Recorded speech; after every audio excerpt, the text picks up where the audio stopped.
Study IQ IAS, अब तैयारी हुई affordable. We, the people of India, having solemnly resolved to constitute India into a sovereign, socialist, secular, democratic republic. दोस्तों, Indian constitution के preamble की शुरुआत कुछ इसी तरह होती है। हालांकि ये बात अलग है कि 26 नवंबर 1949 में इंडियन कॉन्स्टिट्यूशन को अडॉप्ट किया गया था, तब उसके प्रीएम्बल में सोशलिस्ट वर्ल्ड का यूज नहीं होता था, बल्कि सोशलिस्ट के साथ साथ सेकुलर वर्ल्ड भी प्रीएम्बल में इंदिरा गांधी गवर्नमेंट के रूल में 1976 के 42nd कॉन्स्टिट्यूशनल अमेंडमेंट एक्ट के दौरान जोड़ा गया। लेकिन इसमें कोई दो राय नहीं है कि 1947 में भारत का फाउंडेशन और उसका future plan western capitalist economy से अलग सोशलिस्ट लाइंस पे ही इमेजिन किया गया था। अब अगर आप इस बात को लेकर कंफ्यूज हैं कि आखिर ये सोशलिस्ट और कैपिटलिस्ट मॉडल हैं क्या, तो हम आपको याद दिला दें कि यूएस लेड वेस्टर्न इकोनॉमीज में फैक्टर्स ऑफ प्रोडक्शन जैसे capital goods, labour, natural resources और एंटरप्रेन्योरशिप को प्राइवेट बिजनेसेस कंट्रोल और रेगुलेट करती हैं, जबकि किसी भी वस्तु या सर्विस के प्राइसेस और उनकी अवेलेबिलिटी मार्केट फोर्सेस ही डिटरमाइन करती हैं, जबकि गवर्नमेंट पूरी तरह से इसमें नॉन इंटरफेरेंस की पॉलिसी अपनाती है। ऐसे में कहा जा सकता है कि थ्योरेटिकली प्रॉफिट मेकिंग और इकोनॉमिक ग्रोथ ही कैपिटलिज्म का मेन एम है, जबकि इसके उलट erstwhile USSR led socialist economies में सब कुछ गवर्नमेंट के कंट्रोल में होता है, जहां इकोनॉमी को प्राइवेट सेक्टर नहीं बल्कि government owned public sector lead करते हैं, ताकि कंट्री के रिसोर्सेज और जनता दोनों का ही अनड्यू एक्सप्लॉयटेशन होने से रोका जा सके। ऐसे में कहा जा सकता है कि थ्योरेटिकली पब्लिक वेलफेयर और इक्विटेबल सोसाइटी बिल्ड करना ही सोशलिज्म का मेन एम है। और इन दोनों मॉडल्स के बीच में कहीं खड़ा भारत आजादी के बाद से ही अपने हैवी सोशलिस्ट टिल्ट के साथ मिक्स्ड इकोनॉमिक मॉडल पर आगे बढ़ रहा था, जहां वो कैपिटलिस्ट इकोनॉमीज की तरह ग्रो तो करना चाहता था, मगर अपनी जनता के लिए एक जस्ट सोसाइटी भी बिल्ड करना चाहता था। ऐसे में सवाल है कि आज भारत की स्थिति क्या है? क्या वो आज भी सोशलिस्ट माइंडसेट से ही आगे बढ़ रहा है, या फिर अब वो भी यूएस की देखा देखी कैपिटलिस्ट हो चला है?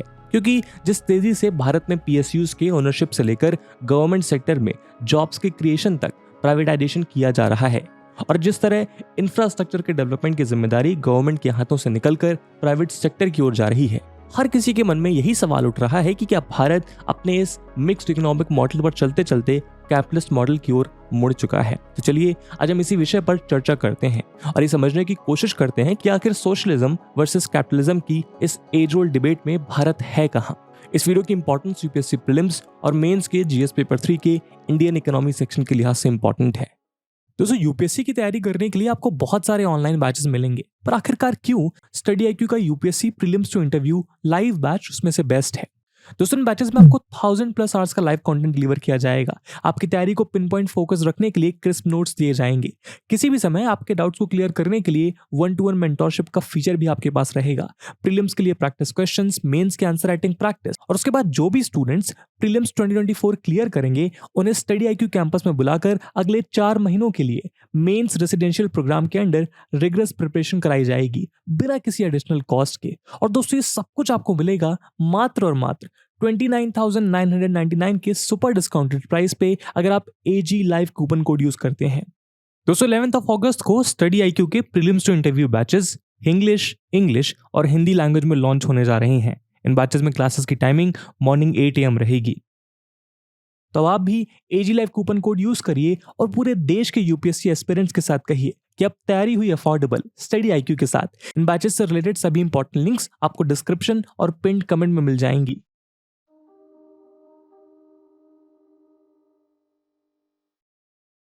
दोस्तों, 1947 में जब भारत आजाद हुआ तब उसकी पर कैपिटा इनकम 267 रुपीज थी, और हमारी लगभग 3/4 पॉपुलेशन गरीबी रेखा के नीचे।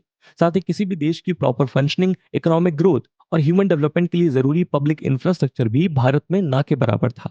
ऐसे में भारत की इस रियलिटी को समझते हुए देश के फाउंडिंग फादर्स की ये कोशिश थी कि ब्रिटिशर्स की गुलामी से आजाद हुए भारत में सबके लिए इक्वल अपॉर्चुनिटीज पैदा की जा सके, जहां भारत के इकोनॉमिक रिसोर्सेज फिर से कुछ मुट्ठी भर लोगों के हाथों में सिमट कर ना रह जाएं। आफ्टर ऑल, सुभाष चंद्र बोस से लेकर जवाहरलाल नेहरू तक सबको यही डर था कि यदि ऐसा हुआ तो आजाद भारत में भी आम आदमी की स्थिति वैसी की वैसी ही रह जाएगी जैसी अंग्रेजी हुकूमत, मुगलों या राजे रजवाड़ों के अंदर थी। यही कारण था कि भगत सिंह भी अपने समय में सोशलिस्ट रिवॉल्यूशन को ही भारत के फ्यूचर के रूप में देखते थे, जहां वो चाहते थे कि भारत एक प्रोलेटेरिएट सोसाइटी बिल्ड करे, यानी ऐसी सोसाइटी जिसमें betterment of citizens he ultimate aim हो। मगर भारत के लिए पूरी तरह से यूएसएसआर के फुटप्रिंट्स पर सोशलिस्ट मॉडल की राह पे चलना आसान नहीं था। आफ्टर ऑल भारत को देश में प्राइवेट सेक्टर को भी बिल्ड करने की जरूरत थी।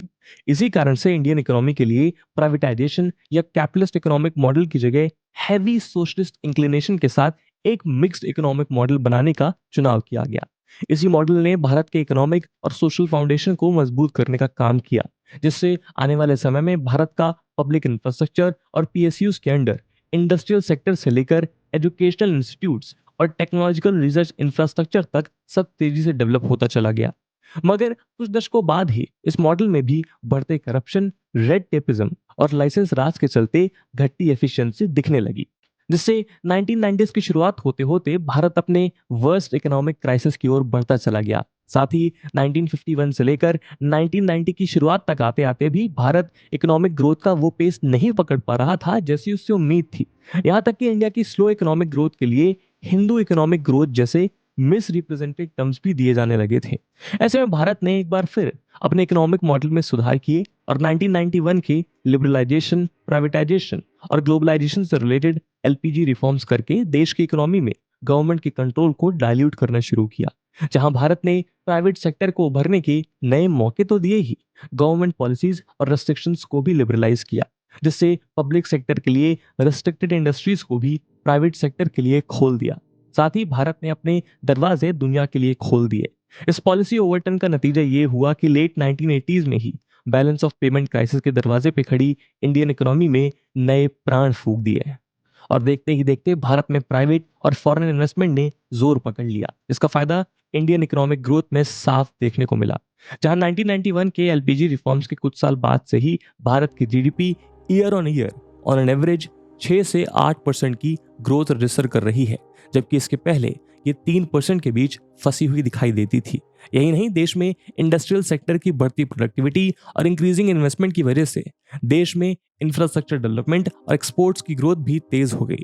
लेकिन अब ये आंकड़े देखकर आपके मन में ये प्रश्न जरूर उठ रहा होगा कि अगर भारत ने सोशलिज्म के ट्रैक को छोड़कर कैपिटलिज्म की राह चुन भी ली तो इसमें हर्ज क्या है। आफ्टर ऑल हमने अभी देखा कि 1991 के रिफॉर्म्स के बाद से ही भारत इकोनॉमिक ग्रोथ के ट्रैक पर सरपट दौड़ रहा है। फिर इसमें परेशानी क्या है?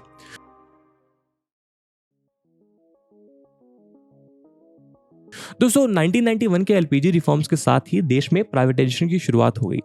इसी तरह लिबरलाइज्ड और ग्लोबलाइज्ड इकोनॉमी में डोमेस्टिक इंडस्ट्रीज को मिलने वाला प्रोटेक्शन भी खत्म हो गया। वहीं अगर हम बीते 3 दशकों में आए चेंजेस को कंक्लूड करें तो हम पाएंगे कि इन सालों में देश के पब्लिक सेक्टर अंडरटेकिंग्स का प्राइवेटाइजेशन भी जोरों पर है। खासतौर पर मोदी गवर्नमेंट के रेजिम में जिस तरह public sector banks, air India, IDBI और जनरल इंश्योरेंस कंपनी को प्राइवेटाइज करने से लेकर एलआईसी और दूसरे पीएसयूज में डिसइन्वेस्टमेंट यानी गवर्नमेंट की ओनरशिप का डाइल्यूशन किया गया है, उसे देखते हुए इंडिया के भी कैपिटलिस्ट लाइंस पर आगे बढ़ने की बात तेज होने लगी है।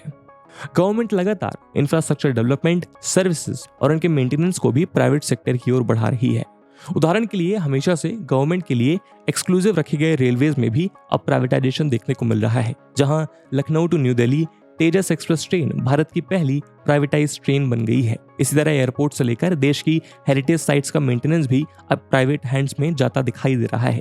साथ ही पीएम मोदी खुद आगे बढ़कर ये बात कह रहे हैं कि गवर्नमेंट का बिजनेस में इंटरवीन करना सेंसिबल नहीं है। और इसी को देखते हुए अक्सर ये क्वेश्चन उठाए जाते हैं कि भारत अब कैपिटलिज्म की राह पर चल पड़ा है, जहां मार्केट को पूरी तरह से मार्केट फोर्सेस के हवाले कर दिया गया है, जहां गवर्नमेंट का फोकस सोशलिस्ट मॉडल की तरह जॉब क्रिएशन और पब्लिक वेलफेयर से शिफ्ट होकर एफिशिएंट प्रॉफिट्स और प्रोडक्टिविटी इंश्योर करने की राह पर है।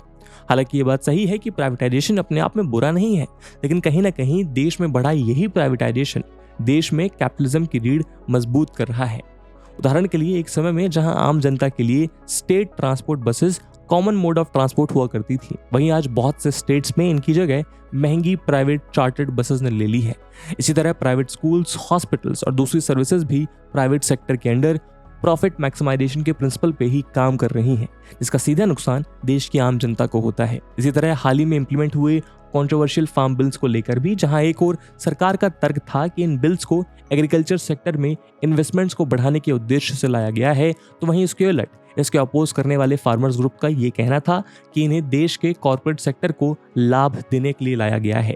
साथ ही जिस तरह रिसेंट पास्ट में देश में कॉर्पोरेट्स के बैंक बेलआउट्स और विलफुल डिफॉल्टर से जुड़े केसेस में तेजी आई है, उसे देखकर भी देश कैपिटलिस्ट माइंडसेट की ओर बढ़ता देखा जा रहा है, जिसमें भारत में पॉलिटिकल और कैपिटलिस्ट के बीच के अनहोली नेक्सस की भी बात रखी जा रही है कि कैसे देश में पॉलिटिकल पार्टीज और सक्सेसिव गवर्नमेंट्स कुछ सिलेक्टिव कैपिटलिस्ट को फायदा पहुंचाने के लिए काम कर रही हैं। ऐसे ही कुछ स्पेकुलेशंस हमने इसी साल अडानी हिंडरबर्ग कंट्रोवर्सी के दौरान भी देखे थे। यही कारण है कि recently released crony capitalism ranking में भी भारत 10th रैंक पर दिखाई देता है। यही कारण है कि इंडिया के इस राइजिंग कैपिटलिस्ट ट्रेंड का सबसे बड़ा डिफरेंस हमें सोसाइटी के जनरल इकोनॉमिक प्रॉस्पेरिटी में देखने को मिलता है, क्योंकि इंडियन इकोनॉमी को सोशलिस्ट लाइंस पर आगे ले जाने के पीछे तर्क ये था कि भारत में एक इक्विटेबल सोसाइटी का निर्माण किया जा सके। लेकिन अगर हम आज की स्थिति देखें तो ये बात सही है कि आज Bharat consistent economic growth register करते हुए दुनिया की 5th लार्जेस्ट इकोनॉमी बन चुका है। लेकिन इसी के पैरेलल उसमें इकोनॉमिक इनइक्वालिटी भी लगातार बढ़ती जा रही है, जहां आंकड़ों के बेसिस पर यह कहा जा रहा है कि कैसे बीते कुछ दशकों में एक और टॉप 1% की इनकम का गैप तेजी से ऊपर गया है, जबकि बॉटम 50% का इनकम शेयर लगातार नीचे आ रहा है, जो ये दर्शाता है कि देश में कैपिटलिस्ट इकोनॉमीज की तरह ही वेल्थ का क्रिएशन हो रहा है, जिसके बारे में ऑक्सफैम इंटरनेशनल की एक रिपोर्ट बताती है कि कैसे भारत के टॉप रिचेस्ट 1% की मुट्ठी में देश की 40% से ज्यादा वेल्थ बैंड है। यही कारण है कि जहां एक और हमारे देश में दुनिया के सबसे ज्यादा 228.9 मिलियन पुअर पीपल रहते हैं, तो वहीं दूसरी ओर 2020 से 2022 के बीच देश में बिलियनर्स की संख्या 102 से बढ़कर 166 हो गई, जहां देश के टॉप 100 रिचेस्ट की कंबाइंड वेल्थ 54.12 लाख करोड़ का आंकड़ा छू चुकी है। इसलिए 2022 की वर्ल्ड इनइक्वालिटी रिपोर्ट के अनुसार भारत दुनिया के सबसे अनइक्वल देशों की लिस्ट में सबसे आगे था। लेकिन इस सब के बाद भी इंडियन इकोनॉमी और गवर्नेंस का कोर शायद आज भी सोशलिज्म है। दोस्तों, इस वीडियो की शुरुआत में हमने आपको कैपिटलिज्म की जो डेफिनेशन बताई थी, एक बार हम फिर उस पर चलते हैं। कैपिटलिज्म का सीधा मतलब प्रॉफिट मेकिंग से है, और कैपिटलिस्ट इकोनॉमीज में मार्केट फोर्सेस के अगेंस्ट गवर्नमेंट कोई इंटरफेरेंस नहीं करती। लेकिन अगर हम इंडियन इकोनॉमी को गौर से देखें तो क्या भारत इस डेफिनेशन में फिट होता दिखाई देता है? शायद बिल्कुल भी नहीं, क्योंकि अगर हम गवर्नमेंट के मार्केट इंटरवेंशंस की बात करें तो यात्रियों को सब्सिडाइज रेलवे सर्विसेज प्रोवाइड कराने से लेकर एयरलाइन इंडस्ट्री के प्राइवेट प्लेयर्स तक को अपने टिकट प्राइसेस को रीजनेबल बनाने को लेकर हमें डायरेक्ट गवर्नमेंट इंटरवेंशन देखने को मिलता है। इसी तरह का गवर्नमेंट इंटरवेंशन और प्राइस कंट्रोल मैकेनिज्म हमें ड्रग्स एंड फार्मास्यूटिकल्स के सेक्टर में भी देखने को मिलता है, जो कि कैपिटलिस्ट इकोनॉमीज के प्रॉफिट इस सुप्रीम और गवर्नमेंट नॉन इंटरवेंशन के मोटो से बिल्कुल अलग है। सिमिलरली गवर्नमेंट की ओर से चलाई जा रही production linked incentive scheme, domestic industry के लिए मौजूद प्रोटेक्शनिस्ट टैरिफ्स और कंज्यूमर गुड्स पर लगने वाली इंपोर्ट ड्यूटीज भी कैपिटलिस्ट मॉडल के बजाय सोशलिस्ट इकोनॉमिक मॉडल में गवर्नमेंट इंटरवेंशन के क्लासिक एग्जांपल्स हैं। आफ्टर ऑल, अगर हम ताज़ा मामले की ही बात करें तो देश के भीतर आईटी हार्डवेयर सेक्टर को सेल्फ रिलायंट बनाने के लिए भारत इन प्रोडक्ट्स के इंपोर्ट को रेस्ट्रिक्ट करने की दिशा में कदम उठाने के बारे में सोच रहा है। और ऐसा इसलिए है क्योंकि इंडियन गवर्नमेंट आज भी पब्लिक वेलफेयर को ही प्रायोरिटी देती है। यही कारण है कि चाहे उज्ज्वला योजना के अंडर कुकिंग गैस सिलेंडर और इसी तरह एग्रीकल्चर से जुड़ी मैसिव सब्सिडीज हों या फिर मनरेगा या पब्लिक डिस्ट्रीब्यूशन सिस्टम, गवर्नमेंट हर तरह से अभी भी पब्लिक वेलफेयर को इंश्योर करने की दिशा में प्रयास करती रहती है।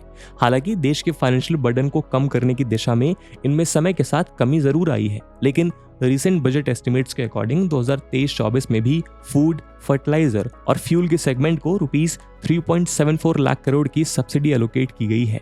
इस तरह देश में सबको 100 डेज का एम्प्लॉयमेंट इंश्योर करने के लिए भी गवर्नमेंट ने 60,000 करोड़ रुपए एलोकेट किए हैं। वहीं अगर हम बीते 14 साल का डेटा उठाकर देखें तो हम पाएंगे कि यदि हम कोविड क्राइसिस के एक्स्ट्रा ऑर्डिनरी सर्कमस्टेंसेस को छोड़ दें तो भी government in general food, fuel और फर्टिलाइजर जैसे जरूरी सब्सिडीज पर सब्सटेंशियली खर्च कर रहा है। इसी तरह पीएम आवास योजना, आयुष्मान भारत योजना, Jal Jeevan mission, rural development scheme, right to education जैसी पब्लिक वेलफेयर के लिए जरूरी अनेकों स्कीम्स चलाई जा रही हैं, जिनका काउंटर एग्जाम्पल हमें किसी भी कैपिटलिस्ट इकोनॉमी में देखने को नहीं मिलता। और सोशल सेक्टर स्कीम्स को गवर्नमेंट कंसिस्टेंटली बजट एलोकेट कर रही है। यहाँ तक कि कोविड क्राइसिस के दौरान जिस तरह गवर्नमेंट ने संकट की घड़ी में भी पब्लिक वेलफेयर के लिए प्रधानमंत्री गरीब कल्याण पैकेजेस और सभी के लिए फ्री कोविड वैक्सीनेशन इंश्योर करने की घोषणा करके देश की जनता को लाभ पहुंचाने का काम किया, उसका एग्जाम्पल हमें किसी भी डेवलप्ड नेशन या कैपिटलिस्ट इकोनॉमी में देखने को नहीं मिला। ऐसे में हम देख सकते हैं कि जिस तरह से सोशलिस्ट लाइन पर एक वेलफेयर स्टेट बनने की कोशिश हमारे देश के फाउंडिंग फादर्स की थी, वो कोशिश आज भी उसी तरह चली आ रही है, जहां सेंट्रल और रिस्पेक्टिव स्टेट गवर्नमेंट्स इंडस्ट्रियलाइजेशन और इकोनॉमिक ग्रोथ के लिए जरूरी कदम तो उठा रही हैं, लेकिन उन्होंने सोशलिज्म के कोर को नहीं छोड़ा है। अब हालांकि ये बात सही है कि बीते 76 ईयर्स में भारत ने अपने इकोनॉमिक मॉडल में कई बदलाव किए, जो कि कहीं ना कहीं समय की मांग और देश की इकोनॉमिक ग्रोथ के अकॉर्डिंग जरूरी भी थे। साथ ही ये बात भी सही है कि बीते सालों में गवर्नमेंट ने प्राइवेटाइजेशन की ओर भी तेजी से कदम बढ़ाए हैं। लेकिन अगर हम देश की राइजिंग पॉपुलेशन, उसके इवॉल्विंग एक्सपेक्टेशंस को ध्यान में रखें तो कहीं ना कहीं ये प्राइवेटाइजेशन जस्टिफाइबल भी दिखाई देता है, जहां गवर्नमेंट टाइमली इंटरवीन करने और देश की इकोनॉमिक ग्रोथ की टाइम एंड नीड के अकॉर्डिंग एक गाइड के रूप में खड़ी तो दिखाई देती है। यही कारण है कि जिस तरह देश ने 5 ईयर प्लान्स के मॉडल के अंडर एक प्लान्ड इकोनॉमिक मॉडल पर अपनी शुरुआत की थी, उसमें भी अब हमें बदलाव देखने को मिल रहा है। लेकिन इन सब बदलावों के बीच भी उसे अपने पब्लिक वेलफेयर और सोशलिज्म के संकल्प को नहीं छोड़ा। तभी देश में सोशल वेलफेयर इंश्योर करने और एक इक्विटेबल सोसाइटी बनाने की दिशा में आज भी देश की ट्राइबल और socially and economically backward classes को मेन स्ट्रीम से जोड़ने का प्रयास किया जा रहा है, जहां सबके लिए समान अवसर प्रदान किए जा सकें। और इसी का नतीजा है कि देश में राइजिंग इनइक्वालिटी के बावजूद भी यूएन के अनुसार हमारा देश बीते 15 सालों में 415 मिलियन लोगों को गरीबी से बाहर निकालने में कामयाब रहा है।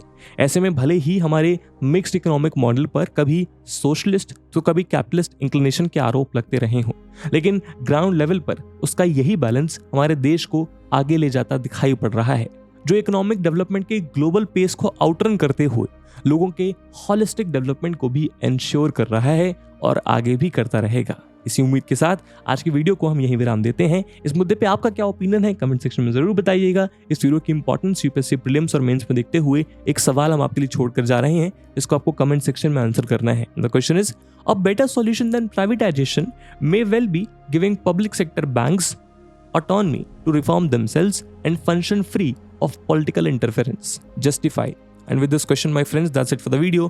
I hope आपको वीडियो पसंद आई होगी, और अगर पसंद आई है तो अपने दोस्तों के साथ शेयर करना मत भूलिएगा। मिलते हैं अगले वीडियो में, तब तक के लिए जय हिंद, जय भारत। स्टडी IQ IAS, अब तैयारी हुई अफोर्डेबल।